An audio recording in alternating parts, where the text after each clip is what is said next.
السلام علیکم ورحمۃ اللہ وبرکاتہ. دا د مسجد نبوي تاریخ دی.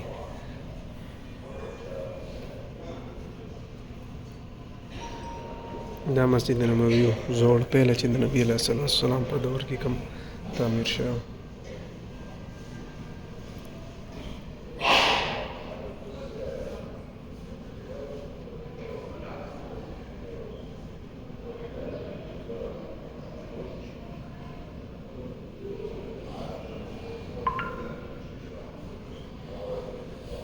د مسجد مقام چې کوم دی د دې ابتدا دلته شوی وه، دې ځای کې دا مسجد نبوي دی.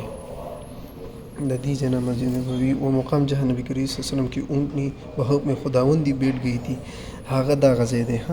دلته چې کوم دی د نبی رسول الله وسلم اوښه مبارک چې کوم دی دلته ناستې وه د مسجد نبوي په ځای باندې. دویم چې کوم دی قبله کې سمت، د قبلې طرف څنګه برابر شو، نو دا د قبلې طرف دی.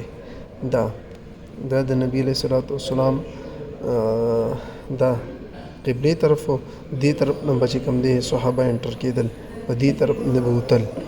دا یروشلم کی طرف جو مسجد کے شمال کی جانب ہے، اور دا مسجد نبوی کی مشرقی سمت، اور دا مسجد نبوی کی مغربی سمت، اور دا مسجد نبوی کی جنوبی سمت ہے. دا مسجد نبوي د هغه وخت چې کوم رسول الله مبارک تعمیر کړو. بیا تعمیر کی تفصیل، تعمیر درې څنګه وشو، نو دا دغه چې کوم مسجد کی چت کجور کې پته، دا د کجور چې کوم دی هغې دا او پاڼې وي، د هغې نه د مسجد چت جوړ شوی.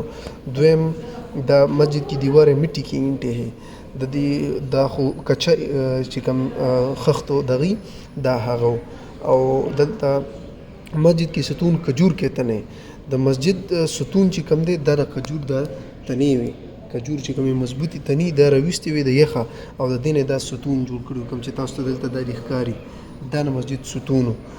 او مسجد کی بنیاد پتھر، بنیاد چې کوم دی هغه کاڼي.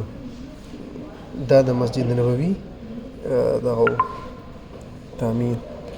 تعمیر کی ابعاد.